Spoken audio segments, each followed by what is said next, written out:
잠언 19장 18절에서 29절 말씀입니다. 내가 내 아들에게 희망이 있은즉 그를 징계하되 죽일 마음은 두지 말지니라. 노하기를 맹렬히 하는 자는 벌을 받을 것이라. 내가 그를 건져주면 다시 그런 일이 생기리라. 너는 권고를 들으며 훈계를 받으라. 그리하면 내가 필경은 지혜롭게 되리라. 사람의 마음에는 많은 계획이 있어도 오직 여호와의 뜻만이 완전히 서리라. 사람은 자기의 인자함으로 남에게 사모함을 받느니라. 가난한 자는 거짓말하는 자보다 나으니라. 여호와를 경외하는 것은 사람으로 생명에 이르게 하는 것이라. 경외하는 자는 족하게 지내고 재앙을 당하지 아니하느니라. 게으른 자는 자기의 손을 그릇에 넣고서도 입으로 올리기를 괴로워하느니라. 거만한 자를 때리라. 그리하면 어리석은 자도 지혜를 얻으리라. 명철한 자를 견책하라. 그리하면 그가 지식을 얻으리라. 아비를 구박하고 어미를 쫓아내는 자는 부끄러움을 끼치며 능욕을 부르는 자식이니라. 내 아들아, 지식의 말씀에서 떠나게 하는 교훈을 듣지 말지니라. 망령된 증인은 정의를 업신여기고 악인의 입은 죄악을 삼키느니라. 심판은 거만한 자를 위하여 예비된 것이요 채찍은 어리석은 자의 등을 위하여 예비된 것이니라. 아멘. 시장 조사 전문 업체인 엠브레인 트렌트 모니터라는 곳에서 작년 2020년에 전국 만 19세에서 59세까지의 성인 남녀 2,000여 명을 대상으로 사회적 신뢰와 관련된 인식 조사를 실시한 적이 있습니다. 그 결과 한국 사회는 타인에 대한 불신이 강하며 주요 집단에 대한 신뢰도는 상당히 낮다라는 사실이 밝혀졌습니다. 먼저 사회 전반적으로 타인에 대한 불신이 점점 더 커지고 있다는 것으로 파악되었는데요. 전체 응답자의 63.2%가 자신의 자녀에게 모르는 사람은 일단 의심해야 한다고 가르쳐야 한다는 생각을 나타냈습니다. 작년에 있었던 조사로 인해 지난 과거 2015년에 조사해서 결과로 나타났던 응답자의 54.9%에 비해 타인에 대한 경계 및 의심이 더욱 짙어졌다는 것을 어렵지 않게 알 수 있었습니다. 오늘날 아무런 염려 없이 타인을 믿는다는 것은 그저 순진하고 낭만적인 말이 되어버렸습니다. 치열한 경쟁이 가득한 오늘날 모략과 배신 등 여러 갈등과 사건이 적지 않게 들리는 것이 사실입니다. 저도 어린 자녀를 키우는데 제가 어릴 때만 해도 저와 제 친구들은 각자 혼자서 등교했는데요. 요즘은 초등학교 2학년짜리를 혼자서 등교시키지 못하고 아침마다 학교에 데려다주는 저의 모습이 왠지 당연하다고 여겨집니다. 왜냐하면 혼자서 등교하는 2학년짜리를 본 적이 없으니까요. 그리고 오늘날 거의 대부분의 학부모들이 모르는 사람은 일단 의심부터 하라고 자녀들에게 가르치고 있습니다.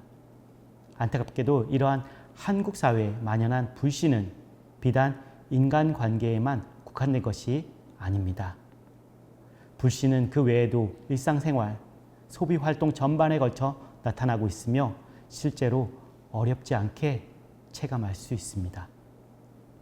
불과 몇 년 전만 하더라도 어느 유명 정치가가 페이크 뉴스라는 말을 했는데 이 말이 너무나도 생소하게 들렸는데요. 이제는 정치계는 물론 사회의 시스템 전반에 널리 쓰이는 표현이 되어버리고 말았습니다. 이는 원하지 않는 팬데믹 시대를 맞이하여 백신에 대한 부작용 우려, 정부 불신, 과학 불신 등으로 인해 과히 불신의 시대라고 비하해도 하나도 이상할 것이 없는 시대가 되어버렸기 때문이 아닌가 싶습니다. 그렇다면 왜 우리 사회에 이처럼 불신의 골이 더욱 깊어지는 까닭은 무엇일까요? 단순히 우리가 밖에서 자가격리자를 목격하면 신고해야 하는 것처럼 신고 정신이 늘어서만은 아닐 것입니다. 그럼 서로 간에 말과 행동이 달라 서로를 의심해서 그런 것일까요? 사람들이 서로를 신뢰하지 않고 약속을 지키지 않아서 그런 걸까요? 성경은 인간은 죄를 지어 타락한 존재라고 가르칩니다. 따라서 아무리 신실한 사람이라 할지라도 약속을 어길 수밖에 없는 경우가 있으며 지킬 수 있는 약속의 한계도 분명하지만 터무니없는 약속을 하기도 한다는 것입니다. 하지만 전지전능하신 창조주 하나님께서 하시는 약속의 한계는 없으며 한 번 하신 약속은 반드시 지키십니다. 민수기 23장 19절에서 하나님은 사람이 아니시니 거짓말을 하지 않으시고 인생이 아니시니 후회가 없으시도다. 어찌 그 말씀하신 바를 행하지 않으시며 하신 말씀을 실행하지 않으시랴. 라고 하나님의 성품을 증언하였습니다. 하나님은 한 번 말씀하시면 거짓말은커녕 후회가 없으시며 그 말씀하신 바를 반드시 이루십니다. 오늘 본문의 23절의 말씀을 가만히 살펴보면 하나님께서 우리에게 허락하신 약속의 내용이 기록되어 있다는 것을 알 수 있습니다. 그 약속의 내용은 바로 여호와를 경외하면 축복을 주시겠다는 것입니다. 23절의 말씀을 통해 여호와를 경외하는 자가 받을 축복이 무엇인지 구체적으로 살펴보겠습니다. 첫째, 생명에 이르는 것입니다. 23절에서 여호와를 경외하는 것은 사람으로 생명에 이르게 하는 것이라고 하였습니다. 23절의 원문 문장에 이르게 하다에 해당하는 히브리 단어는 없고 생명에 붙어 있는 전치사가 흔히 이르게 하다라는 뜻에 해당하는 표현으로 해석됩니다. 즉 여호와를 경외하는 자에게는 새로운 인생이 허락되며 하나님의 구원에 이르도록 인도하신다는 말씀인 것입니다. 요한복음 3장 3절부터 5절을 통해 예수님께서는 한밤중에 방문한 니고데모에게 다음과 같이 말씀하셨습니다. 진실로 진실로 내게 이르노니 사람이 거듭나지 아니하면 하나님의 나라를 볼 수 없느니라. 예수께서 대답하시되 진실로 진실로 내게 이르노니 사람이 물과 성령으로 나지 아니하면 하나님의 나라에 들어갈 수 없느니라. 예수님께서는 타락하여 죄를 지은 인간은 복음을 영접하여 거듭나지 아니하면 하나님의 나라에 들어갈 수 없고 볼 수도 없고 갈 수도 없다고 말씀하셨습니다. 니고데모와 같이 종교적인 지식과 열심으로 살아왔던 사람이라도 성령으로 다시 태어나지 아니하면 하늘의 일을 알 수 없을 것이라고 이어지는 12절에서 예수님께서는 말씀하셨습니다. 이뿐만 아니라 성경은 성화의 과정을 증언합니다.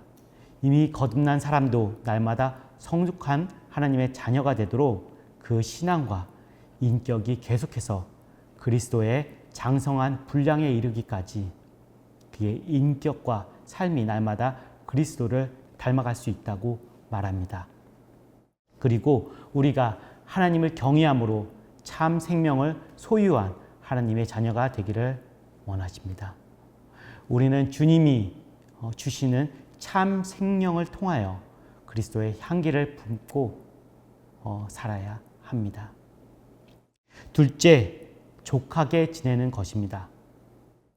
다시 말해서 여호와를 경외하는 자는 만족스러운 생활을 하는 것입니다. 23절에서 족하다라는 단어의 히브리 원어인 사베아는 배부른이라는 뜻을 가지고 있습니다. 이는 단순히 음식을 충분히 먹어 만족한 상태 외에도 더 이상 먹기 싫은 상황, 즉 물질적으로 풍요로운 생활을 누리고 있는 것을 뜻합니다. 또한 지내다라는 단어의 히브리 원어인 루는 지내다, 머물다라는 뜻을 가지고 있습니다. 따라서 본문을 통해 성경은 여호와를 경외하는 사람은 만족스러운 삶의 풍요로움이 떠나지 않고 계속해서 머물게 될 것이라는 약속을 하는 것입니다. 잠언은 앞서 13장에서 물질이 풍요로운 삶의 원리도 소개했습니다. 잠언 13장 11절의 말씀입니다.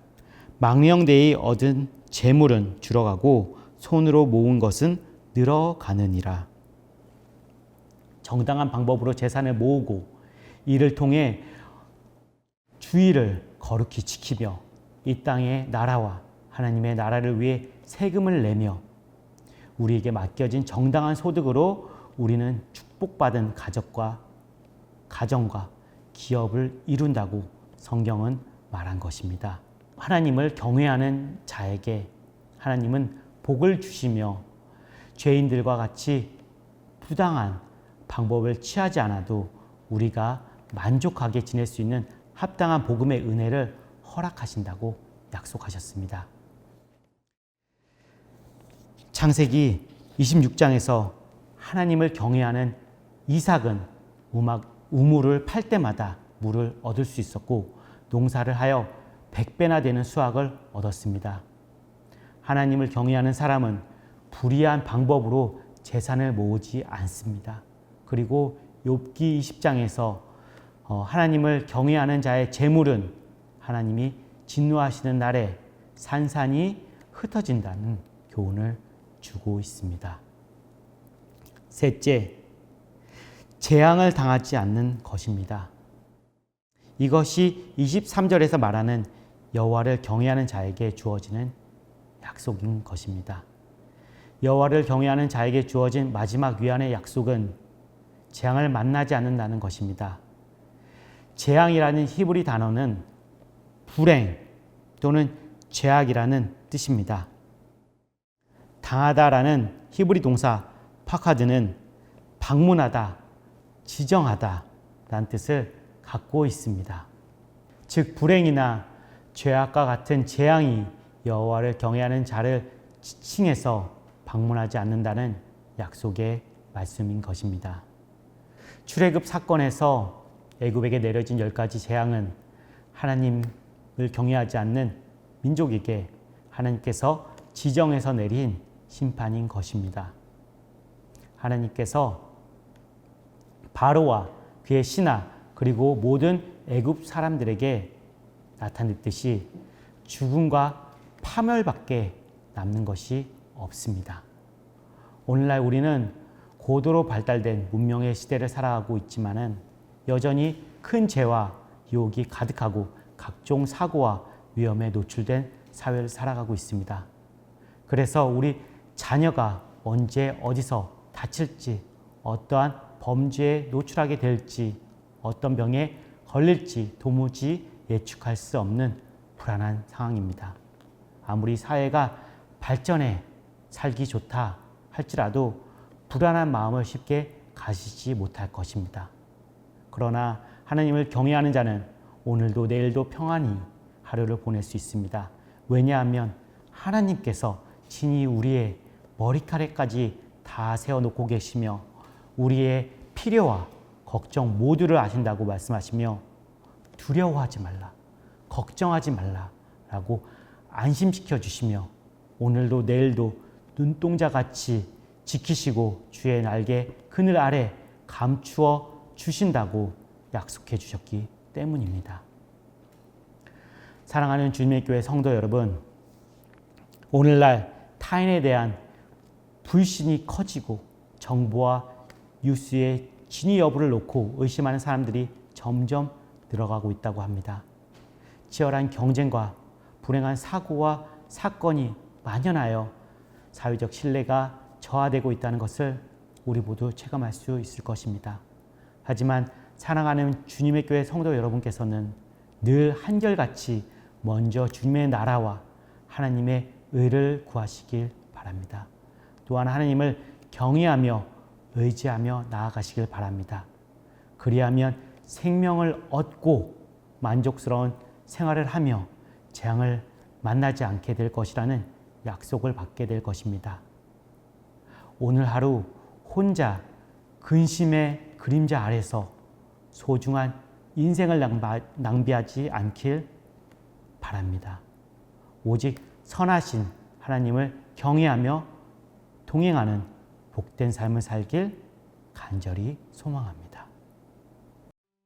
이어서 기도 제목을 나누겠습니다. 첫 번째, 하나님을 경외함으로 얻는 약속의 말씀을 의심치 않고 믿게 하옵소서. 두 번째, 우리 자녀들을 교훈과 훈계로 바르게 양육할 수 있는 부모가 되게 하소서. 세 번째, 우리 자녀들이 여호와를 경외하는 것이 최선의 길임을 깨닫게 하소서. 그럼 이러한 제목을 놓고 다 같이 기도하시겠습니다.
사랑의 주 하나님, 우리의 삶이 하나님을 경외하며 하나님의 말씀을 받들어 섬기는 저희들 되게 하옵소서.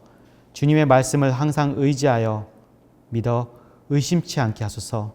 주님, 우리의 자녀들이 복음의 울타리 안에 거하도록 우리가 하나님 앞에 모범이 되는 부모가 되게 하시고, 우리의 자녀가 하나님을 사랑하여 여호와 하나님을 경외하는 삶을 살아 진정한 구원의 복을 누리게 하옵소서. 이 모든 말씀 주 예수 그리스도의 이름으로 기도합니다.